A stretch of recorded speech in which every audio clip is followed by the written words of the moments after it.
now request Shri M.V. Krishna Rao Garu to say a few words, please.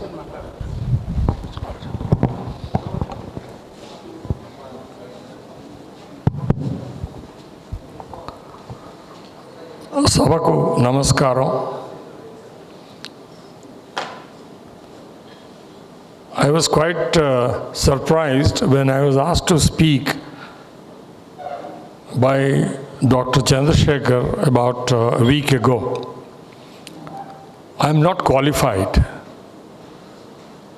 primarily because I was never a student of Dr. Rao.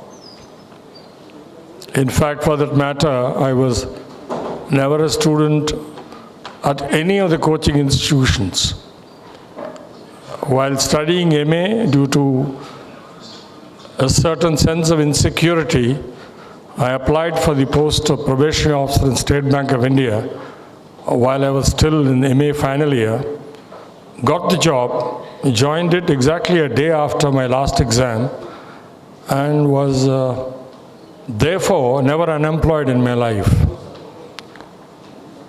While working in the State Bank of India, I found the labor unrest there a little irritating, and therefore I thought, why not I try to be a civil servant.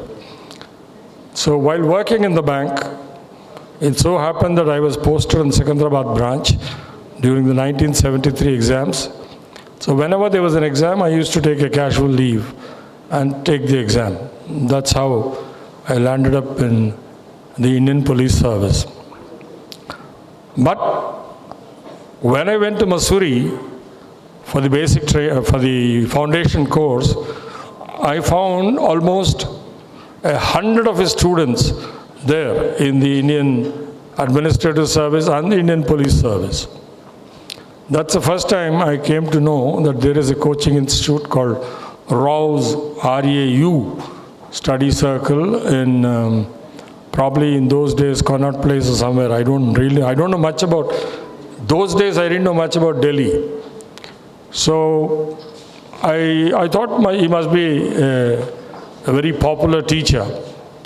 But years later, during my tenure as the Police Academy Director, between 1993 and 98, Dr. Rao shifted his residence to a piece of nice green plot next to our academy, and that's the time when Sri Anjaneyya Reddy Garu once said, "Have you met Dr. Rao?" I said, "No."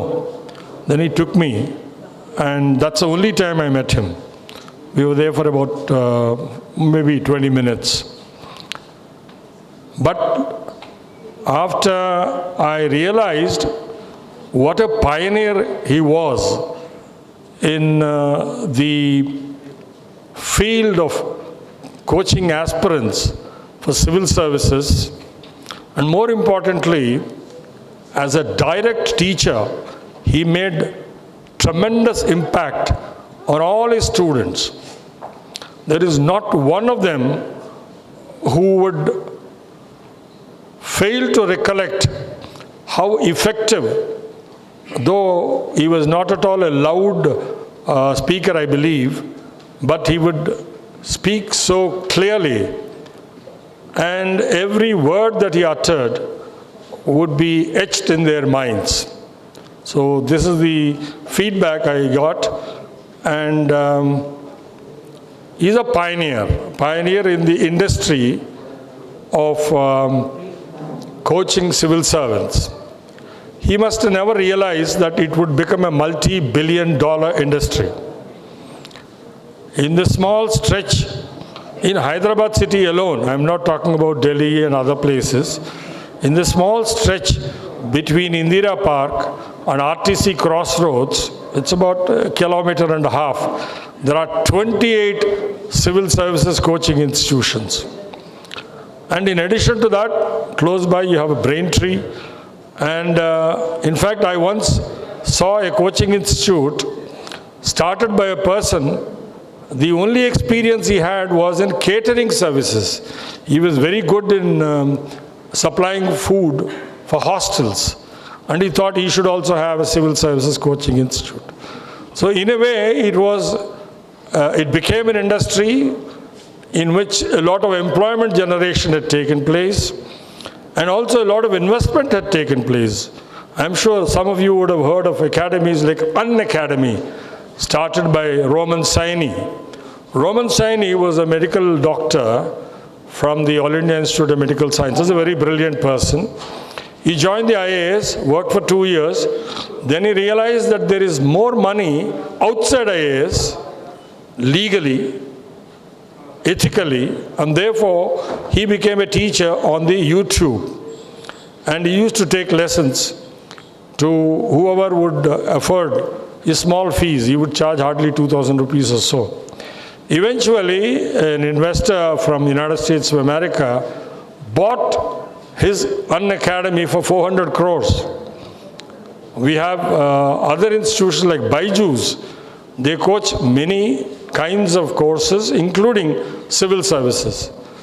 So the impact that he had, not only in the classroom, but in the field of civil services coaching, which of course has become an industry, something like the way there are so many IIT coaching institutions, and several people are surviving and thriving. Samadhi, I believe, Sri Chaitanya, Narayana, they pay more than 2 to 3 lakhs of rupees for their teachers.